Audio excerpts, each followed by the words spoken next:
전쟁입니다. 오늘 우리 인간은 참으로 많은 전쟁을 치루어요. 그래서 끊임없이 전쟁의 연속입니다. 제가 어렸을 때는 우리나라 지도를 보면 이만했을 때 이야기입니다. 왜 우리 조상들은 땅덩어리 이렇게 조금 차지했지라고 궁금하게 생각했어요. 이 전쟁을 몰랐던 거예요. 그래서 시간이 지나고 보니까 전쟁이 있었구나. 머리가 조금 굵어지면서 세상을 읽어가면서 전쟁이라는 걸 알게 된 것이죠. 전쟁 이것은요, 욕심에 의해서 비롯된 것입니다. 끊임없이 자기 욕심을 채우기 위해서 전쟁이 일어난다라는 사실을 우리는 항상 상기해야 되는 것입니다. 욕심이 없으면 전쟁이 일어나지 않습니다. 욕심이 없으면 죄악도 일어나지 않는 것입니다. 자, 오늘의 전쟁은요, 바로 이스라엘을 배반한 모압 왕에 맞아서 이스라엘과 유다와 그리고 에돔 세 왕이 연합전선을 구축해서 모압을 공격하는 내용이 되겠습니다. 자, 그런 과정에서 과연 하나님께서는 그들을 어떻게 대하실까? 이게 오늘 우리에게 주어진 말씀이에요. 그 과정에서 하나님의 역사가 어떻게 일어나는지를 알려주시는 것입니다. 자, 북이스라엘은 솔로몬 이후에 바로 10지파가 군집해서 세워진 나라죠. 그래서 강합니다. 그래서 북이스라엘을 걸어서 에브라임아라고 이야기하고 하죠. 바로 에브라임 지파가 북이스라엘에서 강한 힘을 발휘하고 있습니다. 그리고 이 북이스라엘은 지금 아합 왕이라는 그 지배 속에서 엄청나게 나라가 부강했어요. 그런데 하나님을 멀리했을 때 그가 어느 곳에서 날라오지도 못하는, 알지 못하는 그런 화살에 맞아서 죽었습니다. 그리고 아합의 뒤를 이어서 그의 아들 아하시아가 왕이 됐는데 그 역시 넘어져서 병들어 죽었어요. 그리고 그 다음에 아하시아의 동생 바로 여호람이 정권을 잡게 됩니다. 자, 여호람이 정권을 잡았는데 지금 이스라엘의 사회와 문화와 종교 이 모든 것이 바알에 의해서 초토화된 상태입니다. 그래서 온 국토가 바알의 신상에 세워졌습니다. 그리고 바알의 사제들이 나라를 어지럽게 만들고 있었던 상황. 바로 이런 상황에서 여호람은 바로 아버지가 만들었던, 아버지가 세웠던, 그리고 자기의 어머니 이세벨이 악한 여인이잖아요. 그 이세벨이 또 함께 세웠고 나라를 죄악의 길로 만들었던 그 바알의 추상을 여호람이 무너뜨렸다, 이것입니다. 자, 북이스라엘이 생긴 이래 처음 있는 일입니다. 처음으로 이런 종교 개혁이 일어났어요. 어마어마하게 큰 사건입니다. 엄청난 센세이션을 일으키고 있어요. 어떻게 저 죄악된 나라에서 이런 왕이 생겼는가, 이렇게 할 정도로 우리의 마음이 지금 콩당콩당합니다.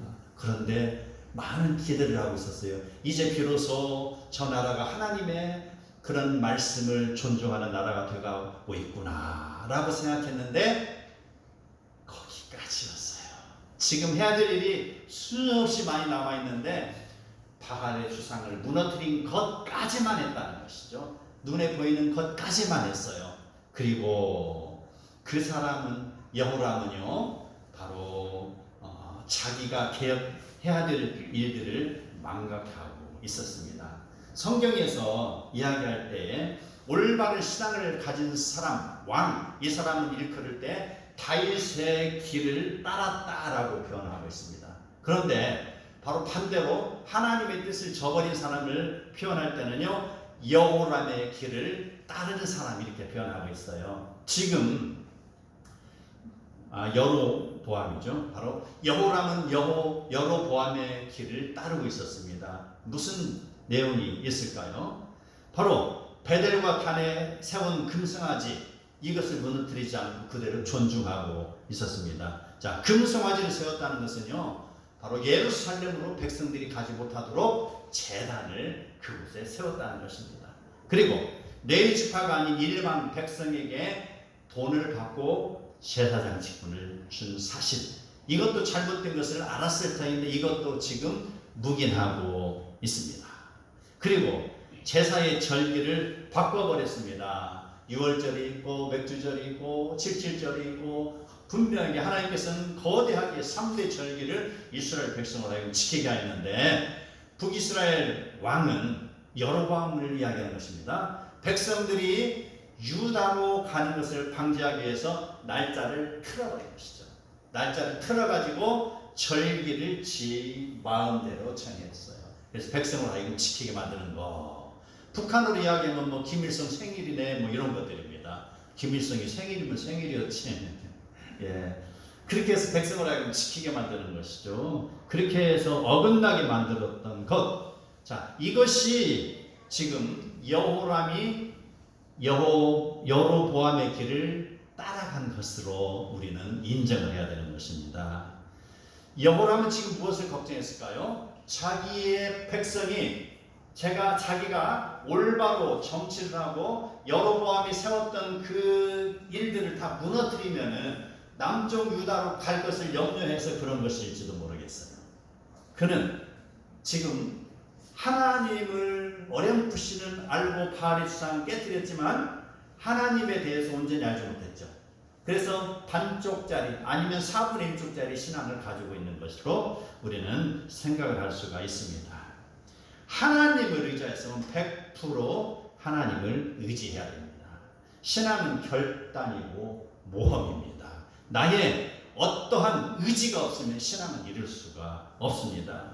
바로 내가 가는 그 길이 내가 알지 못하지만 하나님과 동행하면은 하나님이 함께 행해 주신다는 것을 알아야 되는 것이에요. 아멘. 이것을 우리가요 귀로 들어서 우리가 지식으로만 알고 있다고 해서 온전히 하지 못해요. 막상 그 상황이 됐을 때 지식으로 쌓인 것이 도움은 될 수 있지만 나의 행동으로까지 이어지지 못합니다. 그 지식이 나의 삶에서 하나씩 연결어져야 된다는 것입니다. 그래서 광야에서 하늘의 만나를 먹어본 사람이 바로 하나님의 일을 적극적으로 하고 어떤 두려움도 없는 것이고요. 어떠한 믿음의 모험도 바로 그걸 밀고 나갈 수 있는 힘이 생기는 것입니다. 여호람에게는 지금 그것이 부족합니다. 여호람이 지금 결단을 내리지 못하고 우유부단한 생활을 하고 있을 때에 4절과 5절에 이 이야기가 나옵니다. 이스라엘의 조공을 바치고 있던 모압이 반기를 들었습니다. 다윗 왕 때부터 이스라엘의 지배를 받고 있던 그들은 매년 새끼양 10만 마리의 털과 수리양 10만 마리의 털을 조공으로 바치고 있었는데 그 모압 왕 메사의 시대 때에 반란을 일으켜서 이스라엘로부터의 그런 힘 이것을 차단하고 이제 조공을 안 바친다고 하는 것이죠. 쉽게 말해서 그들은 바로 이스라엘과 무관하다. 이제 나는 내 뜻대로 살겠다라고 반란을 일으킨 것입니다. 왜 이런 일이 있을까요? 하나님이 다윗의 통치 기간 동안에 점령한 나라들입니다. 다윗이 하나님의 길을 따랐을 때에 하나님은 그 나라를 온전하게 지켜주셨는데 지금 여호람의 길을 벗어나지 아니하고 있을 때에 그 하나님의 손길은 바로 그를 지금 어떠한 사건으로부터 그를 들어가게 하고 그의 고착화된 생각을 지금 고쳐주시는 걸 이끌어가고 있어요. 그게 바로 모압으로부터의 반란인 것이죠.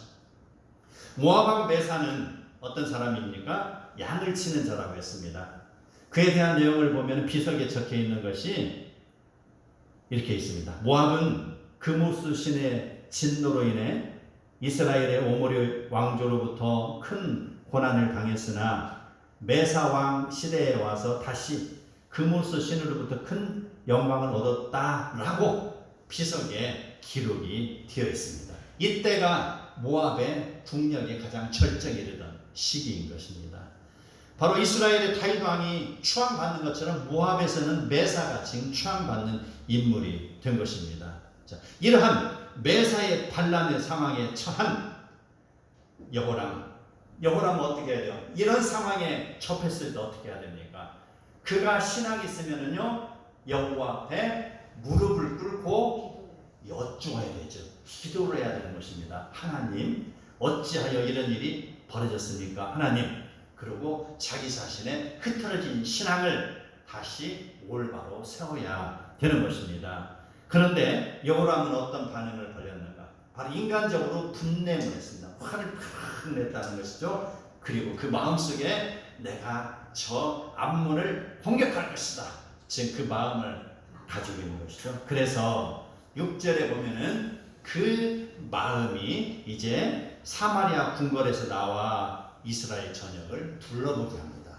한번 순시를 하는 것이 이스라엘 전역을. 지금 우리나라 상태는 어떤가? 우리나라 재정 상태는 어떤가? 백성의 상태는 어떤가? 백성은 많이 있는가? 군사로 착출할 그런 젊은 사람들이 있는가? 이걸 한 바퀴 둘러보는 것이죠. 그리고 모압을 공격하기 위해서 군대를 소집합니다.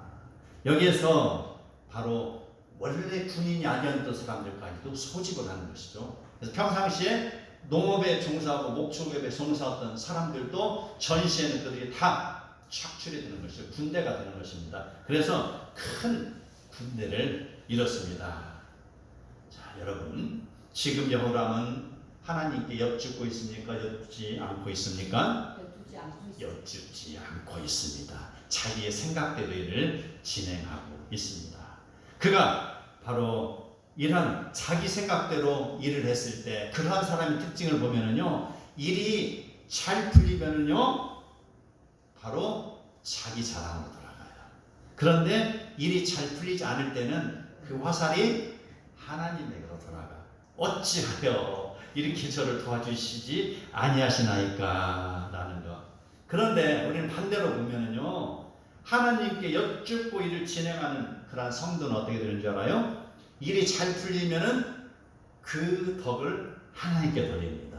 하나님께. 그리고 일이 잘 되지 않을 경우에는 바로 그 화살을 하나님이 아니라 자기에게 돌립니다. 내가 어디에서부터 몇 장, 몇 철, 몇 페이지서부터 내 인생의 행적 몇 장에서부터 내가 일을 잘못하고 있는가, 이것을 지금 돌이켜보고 있습니다. 그래서 바로 그가 회개하고 올바름으로 돌아가는가, 이 큰 차이가 있습니다.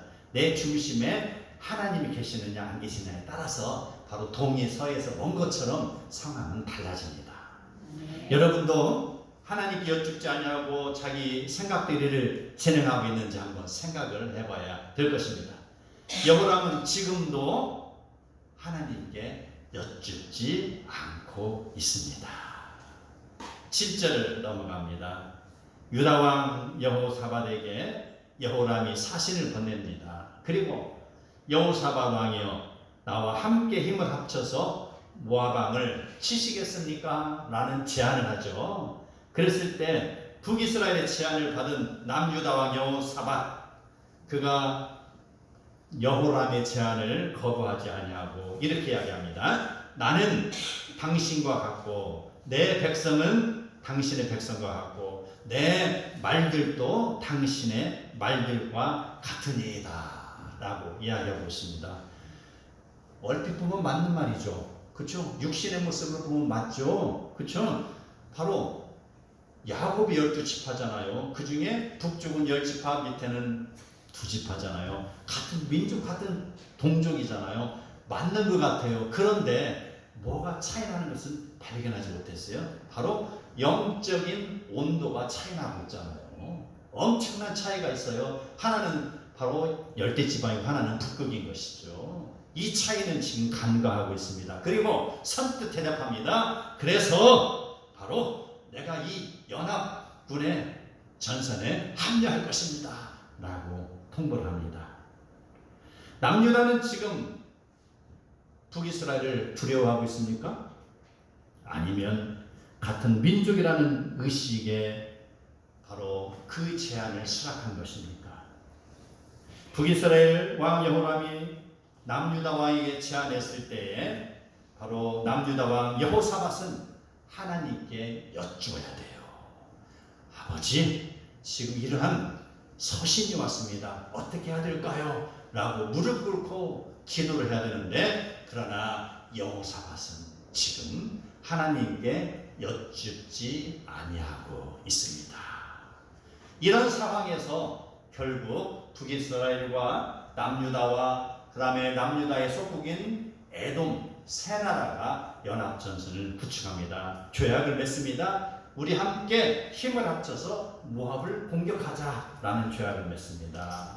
그리고 이제 그들이 의논합니다. 어느 쪽으로 공격을 할까라고 생각을 합니다. 지금 모압은요, 북이스라엘의 북동쪽에 위치한 나라입니다. 그런데 바로 그 북동쪽에 그 접경지로 가지 아니하고 이 세 사람은 남쪽으로 해서 사해바다를 삥 둘러가지고 다시 북쪽으로 해서 모압의 뒷면을 치고자 하는 것이죠. 그 돌아가는 시간이 7일이 걸립니다. 7일. 그래서 그 사람들이 이야기하기를 에돔 왕이 아마 그랬을 것입니다. 아, 지금 정도면은 그곳에 물이 많이 있을 것이라는 것이죠. 자, 우리 6월이 지나고 7월이 되면 장마가 오잖아요. 장마가 오기 때문에 많은 호수들이 물을 다 빼잖아요. 예. 뭐 충주호도 보니까 얼마 전에 보니까 완전히 바닥났고요. 강원도 강릉은 뭐 얼마 전에 곧 그 격일제로 식수를 뭐 공급하는 어쩐 이런 말까지 있었어요. 그런데 한순간에 장마가 오니까 물이 쫙 내려가고 해결이 됐잖아요. 지금 새 왕은 바로 그곳에 가면 물이 많을 것이다라는 생각을 하는 것이죠. 왜? 그들의 경험에 의해서. 그리고 그들이 먹을 것 준비하고 그 다음에 마실 것도 준비해서 말을 달립니다. 그리고 온통 그곳을 향해서 전진하고 했을 때 아마 그들은 그랬을 것입니다. 아마 모압은 이걸 모를 거야 라고 휘파람을 부르면서 사해바다를 밑으로 샥 해가지고 북동쪽으로 전진하고 있는데 여호람에게 급한 전갈이었습니다. 왕이시여 무슨 일이냐? 왕이시여 큰일 났습니다. 지금 물이 떨어졌습니다. 병사들이 마실 물도 없습니다. 군마들이 마실 물도 없습니다. 라고 보고를 하고 있습니다. 그들 이제 커다란 위기에 처해 있습니다. 9절을 보면 이렇게 나와 있습니다. 이스라엘 왕과 유다 왕과 에돔 왕이 가더니 길을 둘러간 지 7일에 군사와 따라가는 가축을 먹일 물이 없는지라. 이스라엘 왕이 이르되 슬프다. 여호와께서 이 세 왕을 불러 모압 손에 넘기려 하시는도다 라고 말하고 있습니다. 언제 하나님께 여쭈었다고 이제 하나님을 원망하고 있냐 이 말입니다. 전쟁하기 전에 그들은 하나님께 한마디도 여쭙지 아니하였습니다. 이제 물이 없음을 걱정하여 하나님을 원망하게 됩니다. 조금 전에 제가 예언했잖아요. 예언했는데 5분 단의 예언이 맞아서 그러네요. 네. 바로 잘못된 것은 얼마 가지 않아서 딱 그대로 들어가요. 딱 방정식입니다. 이게 바로 지금 자기 뜻대로 해놓고 하나님 원망하고 있잖아요. 지금 여호람이 바로 아마 이 여호람 이런 생각을 했을 것입니다. 그가 왕이 되고 나서 내가 그래도 하나님 일을 위해서 바알의 주상을 무너뜨렸잖아요. 아마 이런 생각을 했을 거예요. 내가 이런 공로가 있으니까 내가 이번 전쟁에 나가면 하나님께서 나를 도우실 거야. 이런 막연한 그런 기대를 하고 있었는지도 모르겠습니다. 그리고 하나님이 나를 도와주시고 내가 이 전쟁에서 분명히 승리할 것이다 라고 생각해서 군마를 몰고 갔는데 이제 물이 떨어지고 나니 그는 이렇게 이야기합니다. 왜 나를 도와주지 않습니까? 라고 원망하고 있습니다. 이게 어설픈 사람의 신앙의 고백이 되는 것입니다. 이러한 사람들 바로 반쪽짜리 신앙을 가지고 하나님 앞에서 의무를 다했다고 하는 모습과 다를 바 없습니다. 내가 예배 잘 참석했잖아 하면서 바로 하나님 앞에 자기 일을 마음대로 저질러 놓고 자기가 행해야 될 일을 하지 아니하면서 마치 하나님께서 자기를 다 도와주시리라고 생각하는 그런 모습, 반쪽짜리 신앙인 것입니다. 평소처럼 그곳에 물이 많았다면 이런 일을 겪을 수가 없겠죠. 그러나 하나님은 바로 그러한 자들의 마음을 이미 내다보고 계십니다. 그래서 평소에는 그곳에 물이 많았을지 모르지만 하나님은 바로 자연 환경을 주관하심으로 해서 그곳의 물을 마르게 하신 것이죠. 이게 바로 하나님을 찾게 만드는 하나님의 섭리라는 것입니다. 아멘. 사람들은요, 자기가 하는 일이 잘 풀리면은 하나님을 찾습니까? 찾지 않습니까? 결코 찾지 않죠. 잘 풀리면 찾지 않습니다. 그리고 잘 풀리면은요, 모든 공로를 자기에게 돌립니다. 그리고 결국에는 하나님 없이도 잘 살 수 있다고 교만에 빠지고 산으로 들로 놀러가죠. 하나님을 믿을 때 형식적으로 조금만 믿고 그 마음의 많은 부분이 세상을 향하고 있다면 그는 결코 하나님을 믿는 자라고 할 수가 없습니다. 하나님은 자비로우십니다. 자녀가 세상의 방법으로 살아가는 것을 바라보고 계실 때 그것이 안타까워 하십니다. 그것을. 그리고 자녀를 바로 올바름으로 다시 돌이키기 위해서 자녀의 길을 막아서는 것입니다. 물이 없게 만드시는 것입니다. 먹을 것이 없게 만드시는 것입니다. 탕자에게 먹을 것이 없게 만드는 것과 같은 것입니다. 자, 그렇게 해서 자녀에게 고난의 터널을 주는 것입니다. 지금 연합군이 하나님 없이 자기들 마음대로 일을 꾸미고 진행하고 있다가 그들의 계획대로 모압 정벌을 하게 된다면 그들은 더욱 교만하여질 것이고 바로 영영 하나님 없이도 잘 살 수 있다고 교만에 빠질 것입니다. 그러나 하나님께서는 그들이 하나님을 의지하도록 훈련하고 있습니다. 성도들을 신앙을 위해서 하나님께서는 테스트한다고 그랬잖아요. 테스트가 바로 고난의 터널인 것이죠. 욥이 그 테스트를 지내서 나온 것처럼 말입니다. 바로 그렇게 해서 훈련을 시키고 바로 그를 하나님의 자녀로 세우시는 그런 것이죠. 바로 이러한 훈련을 통해서 자녀는 새롭게 믿음이 태어납니다. 자, 이런 상황 속에서 남유다의 여호사밧은 그가 바라보는 각도가 역시 이제 회복이 됐습니다. 어떻게 회복이 됐는가? 그 전까지는 물어보지도 않았으나 위기의 상황에서 그의 모태신앙이 발동이 되는 것입니다. 그리고 이렇게 이야기합니다.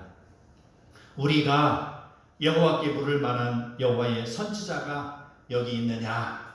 라고 묻습니다. 그랬을 때 북이스라엘의 신하 중에 한 사람이 대답합니다. 전에 엘리야의 손에 물을 붓던 사밧의 아들 엘리사가 여기 있나이다. 자, 여러분, 사밧의 아들 엘리사가 왜 그 군대 속에 있었겠어요? 지금 하나님은 미리 이 상황을 알고 계신 것이죠. 그래서 그 군대를 소집할 때 딴 데 같으면요 하나님의 선지자를 다른 곳으로 피신시켰겠죠. 그런데 그 군대 속에 들어가게 만드는 것입니다. 그리고 함께 무장을 하고 창칼을 들고 그곳에 가게 만드는 것입니다. 그리고 그곳에서 여호와의 선지자를 찾을 때에 하나님이 그를 들어서 사용하는 것이죠. 하나님이 이러한 계획하심은 물을 마르게 하심과 선지자를 찾게 만드심과 그리고 선지자를 세우심과 그리고 그 선지자를 통하여서 그의 입을 통하여서 바로 하나님의 행하심을 보여주시는 것입니다. 이것이 백성에게 보이는 하나님의 섭리인 것입니다. 아멘. 위기의 상황에서 여호람과 여호사밧과 에돔왕이 다급하게 엘리야를 찾아갑니다. 이제 드디어 정신 차린 것입니다. 그래서 엘리사를 찾아가서 바로 그에게 이 상황을 고했을 때 바로 엘리사는 여호람을 꾸짖습니다. 그 자리에서 바로 물을 주시는 것이 아닙니다. 그 사람의 과거와 지금 현재의 신앙 상태를 점검하는 것입니다. 무슨 일을 할 때에 그저 나의 어떠한 것만 고하는 것이 신앙의 정통이 아닙니다. 나의 지금의 과거의 상황, 신앙의 상황을 철저하게 분해를 해야 돼요. 분해를 해서 어디가 잘못된 것을 진단을 해야 됩니다. 그리고 하나님께 잘못된 것이 있다면 그것을 고백하고 죄 용서함을 받아야 되는 것입니다. 지금 하나님은 엘리사를 통해서 북이스라엘 왕 여호람을 꾸짖고 계십니다. 13절 엘리사가 이스라엘 왕에게 이르되 내가 당신과 무슨 상관이 있나이까? 당신의 부친의 선지자들과 당신의 모친의 선지자들에게 물으소서. 그랬을 때 다급한 이스라엘 왕 여호람은 이렇게 이야기합니다. 그렇지 아니하나이다. 여호와께서 이 새 왕을 불러 모아부 손에 넘기려 하시나이다 라고 이야기하고 있습니다. 평상시 같으면은요 거들떠보지도 않던 선지자에게 지금 여호람은 쩔쩔 매고 있습니다. 그 여호람에게 지금 엘리사는 하나님의 말씀을 대언하고 있습니다.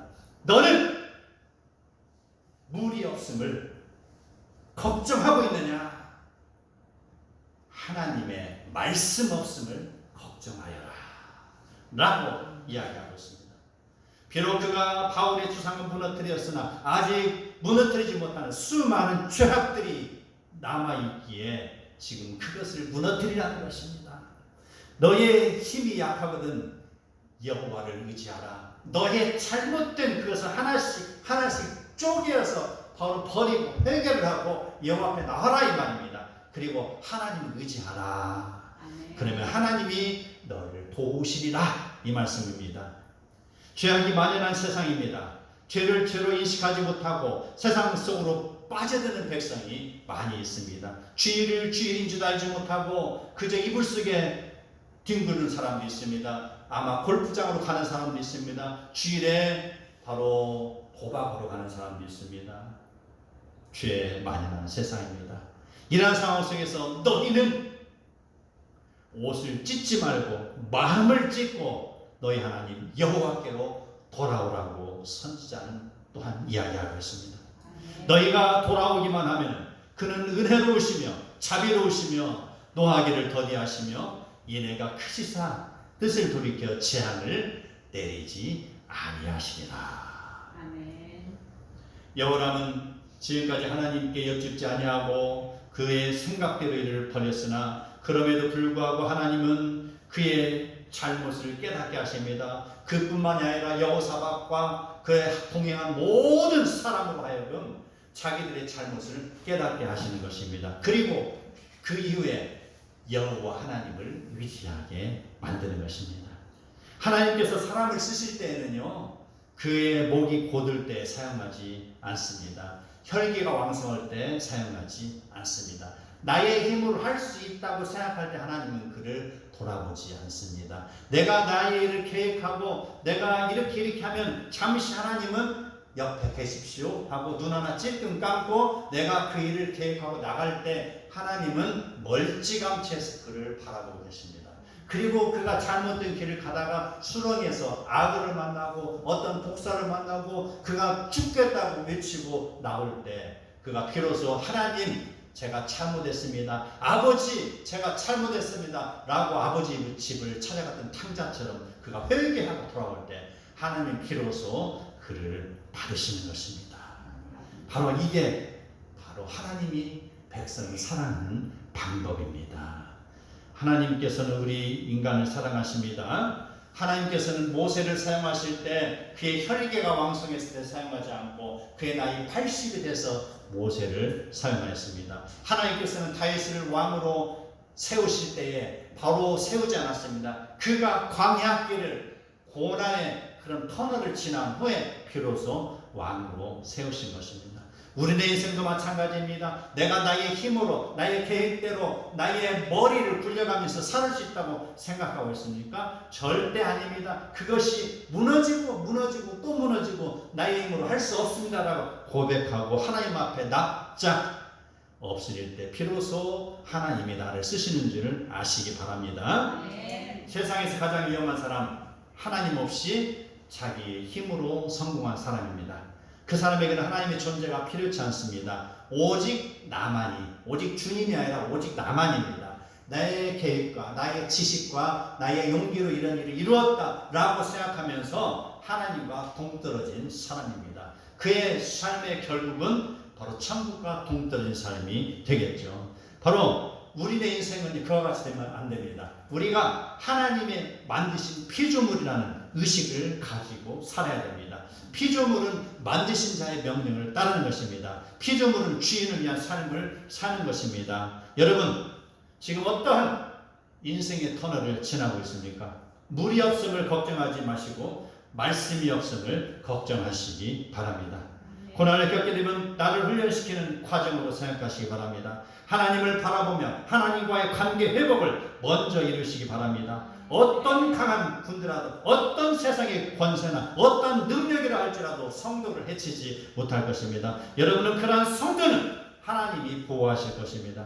이제 우리 사랑하는 성도 모두 하나님의 뜻에 합당한 삶을 사시길 바랍니다. 이 정도면 되겠지 않은 반쪽 신앙의 반쪽 충성은 버리시기 바랍니다. 내 인생의 중심에 하나님을 모셔두고 하나님께 나의 인생의 전부를 의지하시기 바랍니다.